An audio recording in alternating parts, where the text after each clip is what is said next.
Hello guys, welcome to SCIT Sapna. आज हम बात करने वाले हैं प्रोग्रामिंग लैंग्वेज और उनकी कैटेगरी के बारे में, उनकी टाइप्स के बारे में कि प्रोग्रामिंग लैंग्वेज कितने प्रकार की होती हैं और हम उन्हें कैसे कैसे समझ सकते हैं और किन किन लैंग्वेज के द्वारा उनको हम आगे जान सकते हैं। तो चलिए स्टार्ट करते हैं बिना देरी किए हुए। जैसे कि आप देख पा रहे होंगे कि कंप्यूटर पे स्क्रीन जो है आपके सामने आ गई होगी, आई है ये। ओके, चलिए बात करते हैं कि प्रोग्रामिंग लैंग्वेज क्या होती है। ठीक है, तो देखो प्रोग्रामिंग लैंग्वेज जो होती है वो ह्यूमन एंड मशीन के बीच कम्युनिकेशन करने के लिए एक लैंग्वेज होती है। क्या होती है?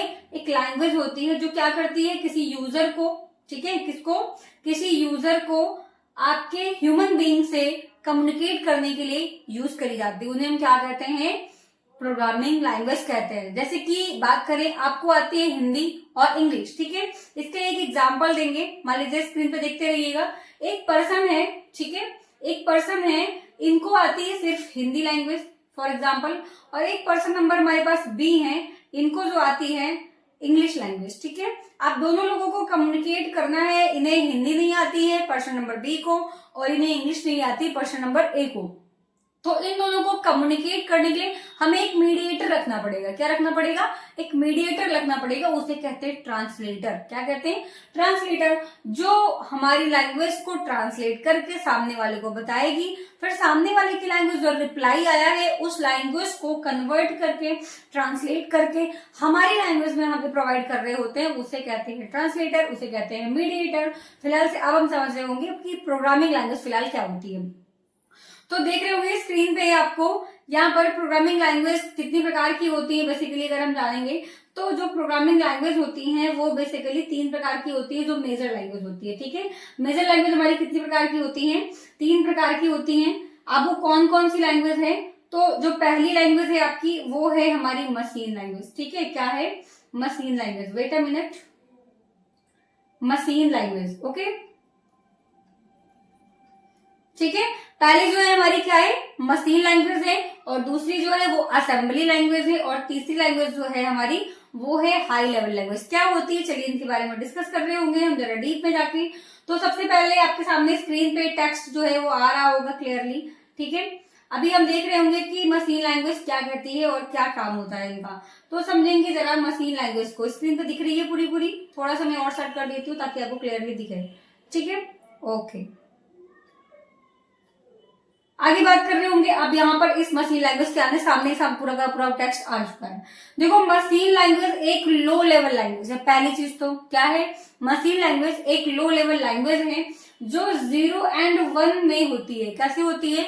0 एंड 1 के फॉर्मेट में होती है। इसे बाइनरी लैंग्वेज भी कहा जाता है। क्या कहा जाता है? इसे बाइनरी लैंग्वेज भी कहा जाता है। आगे बात करेंगे, मशीन लैंग्वेज में बने प्रोग्राम बिना ट्रांसलेटर की हेल्प से मशीन द्वारा डायरेक्टली एग्जीक्यूट हो जाते हैं। जो मशीन लैंग्वेज होती है वो बिना किसी ट्रांसलेटर की हेल्प से मशीन द्वारा ही डायरेक्टली एग्जीक्यूट हो जाती है। क्यों? इसका रीजन ऐसा है क्योंकि जो कंप्यूटर होती है वो मशीन डिपेंडेंट होती है, वो मशीनरी लैंग्वेज होती है। उसकी जो ओरिजिनल लैंग्वेज है, उसकी जो ओरिजिनल लैंग्वेज है वो कौन सी है? मशीन लैंग्वेज है। इस वजह से मशीन लैंग्वेज में लिखे गए कोड के लिए किसी ट्रांसलेटर की आवश्यकता नहीं होती है। वो डायरेक्टली अंडरस्टैंड हो जाते हैं और उसको वो रन करा के हमें प्रोवाइड कर देते हैं। आगे बात कर रहे होते हैं हम, मशीन लैंग्वेज में इंस्ट्रक्शंस को 2 पार्ट के फॉर्मेट में प्रिपेयर किया जाता है। जो फर्स्ट होता है वो ऑपरेशन कोड होता है। क्या होता है वो? फर्स्ट जो होता है उसे हम क्या कहते हैं? ऑपरेशन कोड कहते हैं। और जो हमारे कंप्यूटर बताता है कि कौन सा फंक्शन परफॉर्म करना है। आगे जो सेकंड होता है वो ऑपरेंड होता है। क्या होता है? ऑपरेंड। ऑपरेंड का मतलब होता है एड्रेस लोकेशन। क्या होता है? Address location. अब एड्रेस लोकेशन का मतलब क्या होता है? जिसके द्वारा कंप्यूटर वैल्यू डेटा स्टोर कहाँ होगा ये चीज बताए। 2 चीज होती हैं, एक तो आपको कमांड प्रिपेयर करे, फॉर्मेट प्रिपेयर करे, और दूसरा जो होता है वो एड्रेस बता रहा होता है कि डेटा जब रन करेगा तो वो कहां पर जाके सेव होगा। ये भी जरूरी होता है। ठीक है, सो डैट ये हो गया आपका मशीनरी लैंग्वेज। आप समझ चुके होंगे कि एक प्रॉपर मशीनरी लैंग्वेज होती है वो क्या होती है। ठीक है, चलिए आगे बढ़ते हैं। आगे जो चीजें हैं उनके बारे में हम समझ रहे होते हैं। तो यहाँ पर हम देख रहे होंगे नेक्स्ट लैंग्वेज जो होती है हमारी, जो आपकी middle level language like assembly language कहलाती है, हम उनके बारे में बात कर रहे होंगे। ठीक है, तो मैं स्क्रीन पे आपको जो है आपकी मशीनरी या असेंबली लैंग्वेज है उसको मैं थोड़ा सा फेस कर देती हूँ। तो सामने हमारी आ गई है असेंबली लैंग्वेज। क्या आ गई है? Assembly language. वैसे देखो एक चीज मैं बता दूं, इसके अंदर जो है IT ज्ञान सपना लिखा हुआ है, तो डोंट वरी, ये मेरा पहले का चैनल था, मोनेटाइज्ड था, ठीक है। किसी कारणवश ये डिलीट हो गया, तो ये PDF मेरी पहले से प्रिपेयर्ड करी गई थी। तो अभी यहाँ पर जो है SCID सपना होगा, ओके, डोंट वरी, अभी मैं सही कर लूंगी, मुझे समय नहीं मिला और मैं वीडियो बनाने लगी, ओके। यहाँ SCID सपना है, और अगर हमें कांटेक्ट करना चाहते हैं तो SCID sapna@gmail.com पे हमें आप जो है प्रॉपरली नोटिफाई कर सकते हैं। किसी कारणवश आपको PDF चाहिए, आपको नोट्स चाहिए, आपको कोई क्वेरी करनी है तो आप ईमेल कर सकते हो, या फिर आप यूट्यूब वीडियो देख ही रहे हो, ठीक है, या फिर आप इस वीडियो के अंदर कमेंट आउट में कमेंट भी कर सकते हैं हमें। चलिए आगे बात कर रहे होते हैं असेंबली लैंग्वेज हमारी क्या होती है। तो देख रहे होंगे हम असेंबली लैंग्वेज क्या होती है। देखो असेंबली लैंग्वेज जो होती है एक प्रकार की लो लेवल लैंग्वेज होती है। क्या होती है? एक प्रकार की लो लेवल लैंग्वेज होती है, जो सेकंड जनरेशन की कैटेगरी में आती है। इसमें 0 और 1 के स्थान पर कुछ प्री डिफाइंड कैरेक्टर और सिंबल्स होते हैं। क्या होते हैं? कुछ प्री डिफाइंड कैरेक्टर और सिंबल्स होते हैं, जिनका यूज किया जाने के लिए एक निमोनिक्स कोड बनाया गया, जैसे एड, सम, ट्रेन, सब्ट्रैक्ट, ठीक है। ये सारे जो हम लोग फंक्शन यूज करते हैं बेसिकली, वो फंक्शन कहाँ से आते हैं? उन्हें हम क्या कहते हैं? उन्हें हम असेंबली लैंग्वेज कहते हैं, उन्हें हम निमोनिक्स बोल रहे होते हैं। क्या बोल रहे होते हैं? उन्हें हम निमोनिक्स बोल रहे होते हैं, ठीक है।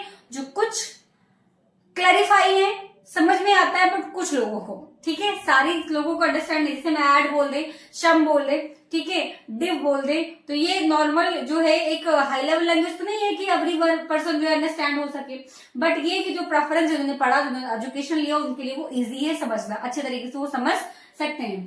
देन हम बात करते हैं हाई लेवल लैंग्वेज के बारे में कि क्या होती है हाई लेवल लैंग्वेज। तो समझ रहे होंगे कि हाई लेवल लैंग्वेज क्या होती है, तो ध्यान देंगे, यह एक प्रोग्रामिंग लैंग्वेज है। क्या है? एक प्रकार की प्रोग्रामिंग लैंग्वेज। ऑब्वियसली मैंने बताया कि तीनों के तीनों हमारी प्रोग्रामिंग लैंग्वेजेस हैं। अब इसमें लिखा हुआ है कि इसमें character A to Z and number 0 to 9 and कुछ सिंबल्स होते हैं। इसका यूज प्रोग्राम में किया जाता है, जिसके कारण प्रोग्राम में रीड, राइट और अंडरस्टैंडिंग, ठीक है, क्या चीजें? रीड, राइट और अंडरस्टैंडिंग करना इजी होता है।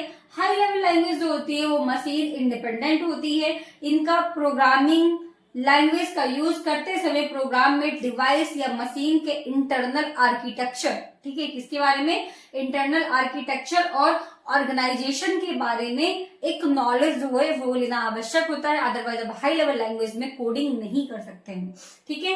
तो ये होती है कुछ बेसिक जानकारी हाई लेवल लैंग्वेज की। अब हम कुछ एग्जांपल देंगे आपको जो हाई लेवल लैंग्वेज की कैटेगरी में आने वाली हमारी प्रोग्रामिंग लैंग्वेजेस हैं, जैसे कि C language, C++ language, C sharp हो गई, हमारी पाइथन लैंग्वेज हो गई, एक प्रकार की बैकएंड लैंग्वेज होती है, ठीक है।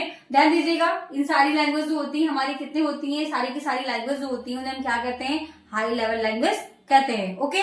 तो ये थी कुछ बेसिक से इन्फॉर्मेशन। सो आज के लिए इतना ही, मिलते हैं नेक्स्ट वीडियो में कई सारी इन्फॉर्मेशन के साथ। सो चैनल को सब्सक्राइब करना बिल्कुल मत भूलिएगा, एक लाइक जरूर दे दीजिएगा एंड शेयर कर दीजिएगा। Okay, bye bye, take care, all the best.